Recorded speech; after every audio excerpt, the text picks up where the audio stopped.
Assalamualaikum warahmatullahi wabarakatuh. Perkenalkan saya Cindy Khairunisa, NIM 19035133, jurusan Kimia, Prodi Pendidikan Kimia.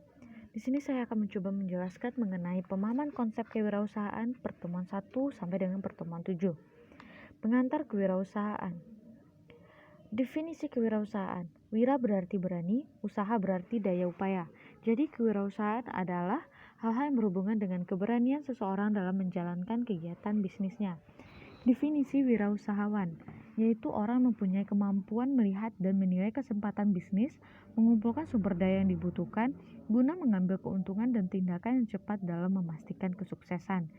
Entrepreneurship bukan bakat atau sifat yang diturunkan, tapi kemampuan kewirausahaan dapat ditumbuh kembangkan secara sistematis atau nurturing.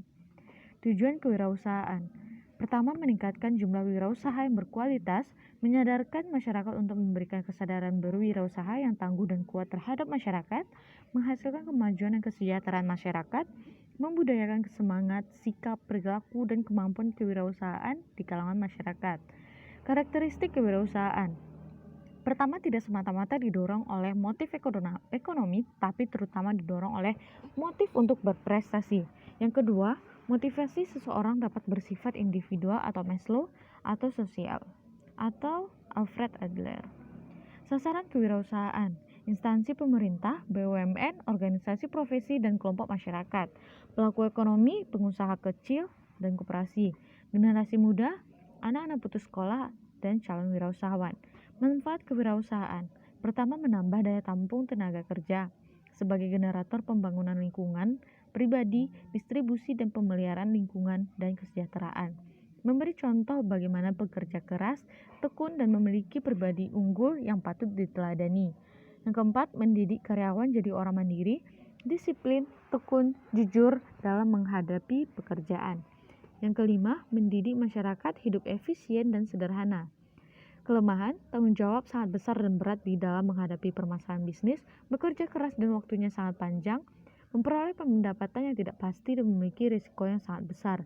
Keuntungan, terbuka lebar sebagai memiliki kesempatan untuk menjadi bos dalam perusahaan. Terbuka peluang untuk memperoleh manfaat dan keuntungan secara maksimal. Terbuka peluang untuk memperlihatkan potensi wirausaha secara penuh. Terbuka peluang untuk membantu masyarakat dalam usaha. Terbuka peluang untuk mencapai tujuan usaha yang dikehendaki. Prinsip dasar kewirausahaan. Hakikat dan konsep dasar kewirausahaan. Pada hakikatnya, kewirausahaan adalah sifat, ciri, dan watak seseorang yang memiliki kemauan dalam mewujudkan gagasan inovatif dalam dunia nyata secara kreatif. Yang kedua, seorang wirausahawan tidak hanya dapat berencana, berkata-kata, tetapi juga berbuat merealisasikan rencana-rencana dalam pikirannya ke dalam suatu tindakan yang berorientasi pada sukses. Jiwa kewirausahaan ada pada setiap orang yang menyukai perubahan, pembaruan, kemajuan, dan tantangan, apapun itu profesinya. Selanjutnya, 6 hakikat pentingnya kewirausahaan. Pertama, kewirausahaan adalah suatu nilai yang diwujudkan dalam perilaku yang dijadikan sumber daya, tenaga penggerak, tujuan, siasat, kiat proses, dan hasil bisnis. Yang kedua, kewirausahaan adalah suatu nilai yang dibutuhkan untuk memulai sebuah usaha dan pengembangan usaha. Ketiga, kewirausahaan adalah suatu proses dalam mengerjakan sesuatu yang baru, kreatif, dan berbeda, inovasi yang bermanfaat dalam memberikan nilai lebih. Yang keempat, kewirausahaan adalah kemampuan untuk menciptakan sesuatu yang baru dan berbeda. Yang kelima, kewirausahaan adalah suatu proses penerapan kreativitas dan keinovasian dalam memecahkan persoalan dan menemukan peluang untuk memperbaiki kehidupan usaha. Selanjutnya, yang keenam, kewirausahaan adalah usaha untuk menciptakan nilai tambah dengan jalan mengkombinasikan sumber-sumber melalui cara-cara baru dan berbeda untuk memenangkan persaingan. Proses kewirausahaan. Pertama, tahap memulai yang terdiri dari niat, melihat peluang usaha, dan memilih jenis usaha. Yang kedua, tahap melaksanakan usaha yang terdiri dari pembiayaan SDM, organisasi, kepemilikan, dan kepemimpinan. Yang ketiga, mempertahankan usaha. Tahap ini di mana wirausahaan melakukan analisa perkembangan yang dicapai untuk ditindaklanjuti sesuai dengan kondisi yang dihadapi. Selanjutnya, yang keempat, mengembangkan usaha. Tahapan lanjut berdasar hasil analisa apakah usaha dapat diperluas. Ciri-ciri wirausaha yang berhasil menurut Kashmir: memiliki visi dan tujuan yang jelas, Inisiatif dan proaktif, berorientasi pada prestasi, berani mengambil risiko, bertanggung jawab, komitmen, dan mengembangkan serta memelihara relasi. 10 kompetensi yang harus dimiliki wirausahawan menurut Dan dan Bradstreet Business Credit Service. Yang pertama, knowing your business, knowing the basic management, having proper attitude, having adequate capital, managing finance effectively, managing time efficiently, satisfying customer by providing quality product, knowing how to coping with regulation and paperwork. Tujuan pembentukan kewirausahaan. Defisit equilibrium. Seseorang merasa adanya kekurangan dalam dirinya dan berusaha untuk mengatasinya. Pengambilan keputusan menjadi wirausaha. Perasaan kekurangan mendorong dia untuk mencari pemecahannya. Goal-directed behavior. Keputusan menjadi wirausaha diambil dengan tujuan memecahkan masalah kekurangan. Pencapaian tujuan. Tujuan berupa insentif yang diyakini dan dinikmati jika seseorang melakukan kegiatan tertentu. Selanjutnya, pengembangan kewirausahaan. Ada beberapa cara memulai usaha. Yang pertama, mendirikan usaha baru, membeli perusahaan, kerjasama manajemen dengan sistem waralaba atau franchising, yaitu memakai nama dan manajemen perusahaan lain. Perusahaan pemilik nama disebut perusahaan induk atau franchisor, dan perusahaan yang menggunakan disebut franchise. Ada beberapa cara seseorang merintis usahanya. Yang pertama, faktor keluarga pengusaha, sengaja terjun menjadi pengusaha, kerja sampingan, coba-coba atau bahkan terpaksa. Dukungan manajemen yang diberikan oleh franchisor berupa pemilihan lokasi usaha, bentuk bangunan, layout gedung dan ruangan, peralatan yang diperlukan, pemilihan karyawan, penentuan atau penyediaan bahan baku atau produk, dan iklan bersama. Faktor yang menentukan bidang usaha yang akan dilakukan tentunya minat dan bakat, modal, waktu, laba, dan pengalaman. Dokumen yang diperlukan oleh suatu usaha, yang pertama adalah tanda daftar perusahaan, NPWP, bukti diri seperti KTP, KK, IMB, izin dari Departemen Teknis sesuai dengan bidang usaha. Jenis izin usaha, surat izin usaha perdagangan, surat izin usaha industri, izin domisili. Proses pendirian badan usaha, contoh cara mendirikan badan usaha berbentuk persekutuan, komanditer atau CV, perseroan terbatas atau PT, dan yayasan. Cara mendirikan usaha, mengadakan rapat umum pemegang saham, dibuatkan akte notaris, didaftarkan di pengadilan negeri, diberitakan dalam lembaran negara. Analisis kebutuhan usaha. Hal-hal yang harus dipenuhi perusahaan untuk mendirikan dan menjalankan usaha dari awal hingga perusahaan beroperasi dilakukan penilaian secara benar dan akurat. Biaya kebutuhan usaha. Adapun jenis komponen kebutuhan usaha meliputi biaya prainvestasi, yaitu biaya yang dikeluarkan perusahaan dalam rangka memulai suatu usaha, misalnya biaya survei lapangan, biaya studi kelayakan. Yang kedua, biaya pembelian aktiva tetap, yang terdiri dari aktiva yang tetap yang berwujud seperti pembelian tanah, bangunan, mesin, peralatan, kendaraan, inventaris kantor. Kedua yaitu aktiva tetap tidak berwujud seperti pembelian lisensi, hak paten, sistem franchise atau waralaba. Yang selanjutnya itu biaya operasional. Strategi kewirausahaan. Entrepreneur strategy merupakan strategi yang di dalamnya terdapat serangkaian keputusan yang merupakan hal penting dari tindak nyata sebuah entrepreneurship adalah adanya hal-hal yang baru atau disebut dengan new entry. Pertama, entrepreneurial mindset. Entrepreneurship sangat terkait dengan suatu tindakan atau action dan implementasi suatu rencana di lapangan. Sebelum melakukan tindakan, manusia menggunakan pengetahuan atau knowledge dan memotivasinya untuk mengatasi ketidaktahuan dalam bentuk keyakinan bahwa seseorang pasti memiliki opportunity untuk maju dan melakukan usaha atau bisnis.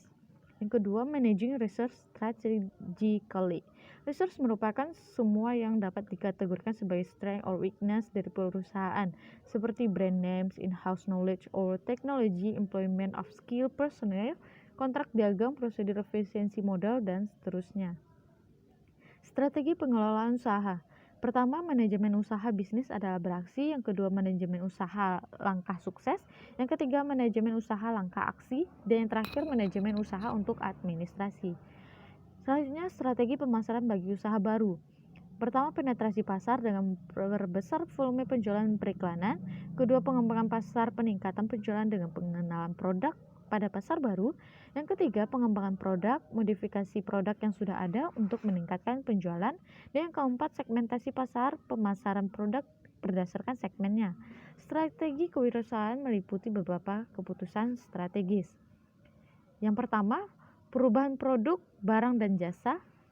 Kedua, strategi menyangkut penetrasi pasar, ekspansi pasar, diversifikasi produk dan jasa, integrasi regional atau ekspansi usaha. Yang ketiga, kemampuan untuk memperoleh modal investasi. Yang keempat, analisa sumber daya manusia, analisa pesaing untuk memantapkan strategi bersaing, kemampuan menopang keunggulan strategi perusahaan dan modifikasi strategi, penentuan harga barang atau jasa untuk jangka pendek dan jangka panjang, interaksi perusahaan dengan masyarakat luas, pengaruh pertumbuhan perusahaan yang cepat terhadap aliran kas. Etika bisnis dalam wirausaha. Etika wirausaha secara umum yaitu sikap dan perilaku seorang pengusaha harus mengikuti norma yang berlaku dalam suatu negara atau masyarakat, berpenampilan sopan dalam suatu situasi atau acara tertentu, cara berpakaian yang layak dan pantas, cara berbicara yang santun dan tidak menyinggung perasaan orang lain, dan perilaku yang menyenangkan orang lain. Etika dan norma setiap pengusaha, kejujuran, bertanggung jawab, menepati janji, disiplin, taat hukum, suka membantu, komitmen dan menghormati serta mengejar prestasi. Ciri wirausaha yang berhasil, memiliki visi dan misi serta tujuan yang jelas, inisiatif dan selalu proaktif, berorientasi pada prestasi, berani mengambil resiko, kerja keras, bertanggung jawab terhadap segala aktivitas yang dijalankan, komitmen pada berbagai pihak, mengembangkan dan memelihara hubungan baik dengan berbagai pihak. Wirausaha sosial. Wirausaha sosial adalah orang yang menyadari di mana adanya kesempatan untuk memenuhi kebutuhan yang tidak terpenuhi, yang mana sistem kesejahteraan negara tidak akan atau tidak mampu memenuhi kebutuhan tersebut, dan orang yang bersama-sama mengumpulkan sumber daya yang dibutuhkan, umumnya sumber daya manusia, uang, dan tempat, dan menggunakannya untuk membuat perbedaan. Kewirausahaan sosial meliputi kegiatan dan proses yang dilakukan untuk menemukan, menentukan, dan mengeksploitasi peluang sehingga dapat meningkatkan kekayaan sosial dengan menciptakan usaha baru atau mengelola organisasi yang ada secara inovatif. Elemen kewirausahaan sosial. Pertama, social value.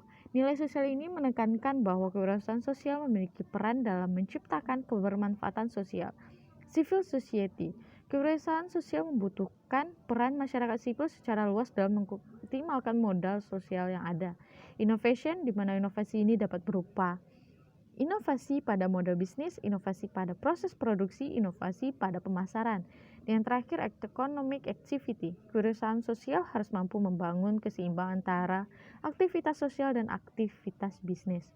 Peran wirausaha dalam perekonomian suatu negara. Yang pertama, menciptakan lapangan kerja, mengurangi pengangguran, meningkatkan pendapatan masyarakat, mengombinasikan faktor-faktor produksi alam, tenaga kerja, modal dan keahlian. Dan yang terakhir, meningkatkan produktivitas nasional.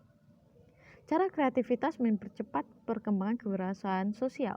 Yang pertama, menciptakan ide-ide baru untuk keunggulan kompetitif, memikirkan cara-cara baru untuk mengembangkan produk Anda dan meningkatkan bisnis. Ketiga, memikirkan hal-hal yang tidak terpikirkan, menemukan pola serupa di bidang yang lain, mengembangkan ceruk baru melalui kreativitas dan kewirausahaan. Selanjutnya adalah social entrepreneurship ekosistem yang terdiri dari kebijakan prioritas Prolegnas 2015, RUU Kewirausahaan Nasional, Undang-Undang Nomor 40 Tahun 2007, Undang-Undang Nomor 25 Tahun 2007, Peraturan Menteri Negara BUMN, Gerakan Kewirausahaan Nasional GKN, Paket Kebijakan Kewirausahaan. Finansial, program pemerintah, BUMN PKBL, perusahaan swasta CSR, LSM atau NGO, impact dan angel investor, social enterprise lainnya. Dukungan moral, kegiatan pendukung, infrastruktur, dukungan keahlian profesional. Budaya, dimensi budaya, kisah sukses, norma dan tata nilai. Modal manusia, sumber daya manusia, institusi pendidikan. Kondisi pasar atau market, konsumen, jejaring atau networking. Lokasi geografis, karakteristik kemiskinan, sumber daya alam, karakteristik wilayah.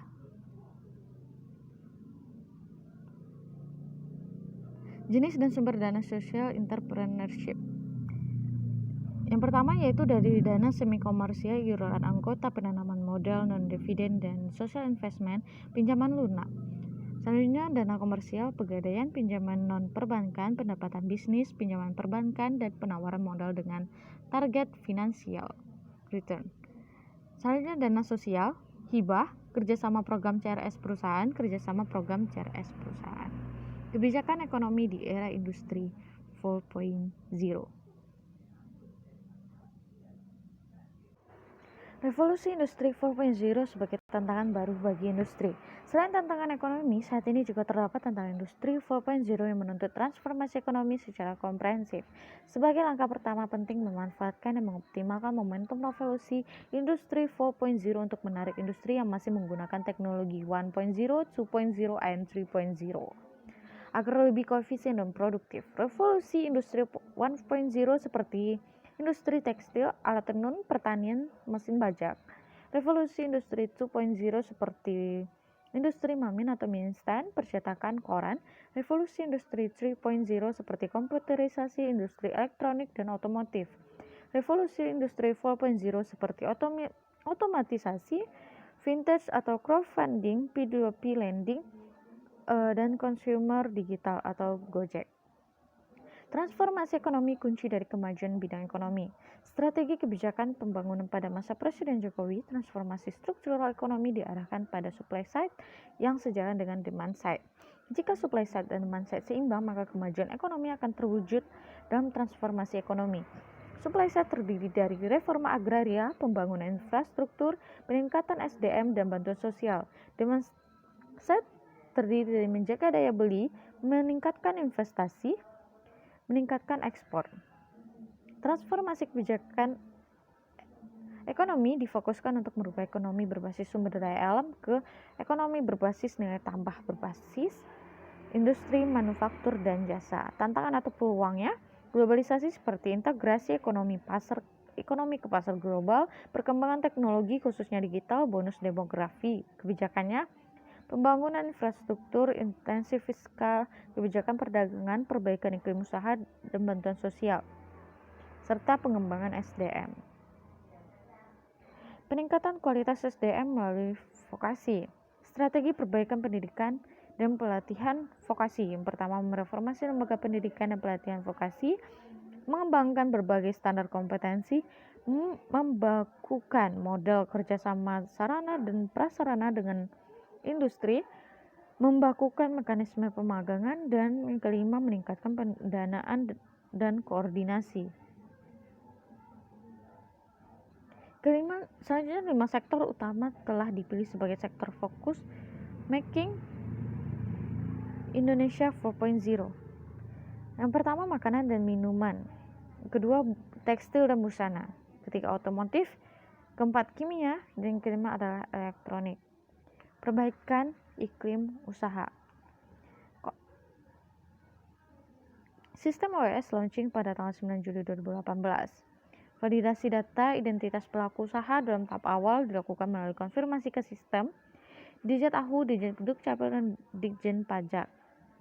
Operasional sistem OSS didukung oleh sistem Dijen AHU, Dijen Dukcapil, Dijen Pajak, Dijen Bea dan Cukai, BKPM, Kemendag, INSW, Kementan, dan Kemen PUPR. Operasional pelayanan berbantuan OSS di BKPM, Kemenko Perekonomian, dan BKPM secara regular 2 kali seminggu melakukan BIMTEK kepada Pemda, KL, pelaku usaha, notaris, dan law firm. Kebijakan perdagangan. Pertama, pemilihan komoditas ekspor unggulan. Yang kedua, mengurangi biaya dan simplifikasi prosedur ekspor. Dan yang ketiga, diplomasi ekonomi dan peningkatan akses pasar. Mengenai penjelasannya dapat dilihat pada slide. Baik, hanya itulah yang dapat saya sampaikan. Mohon maaf apabila ada kesalahan. Terima kasih untuk perhatiannya. Saya akhiri, wassalamualaikum warahmatullahi wabarakatuh.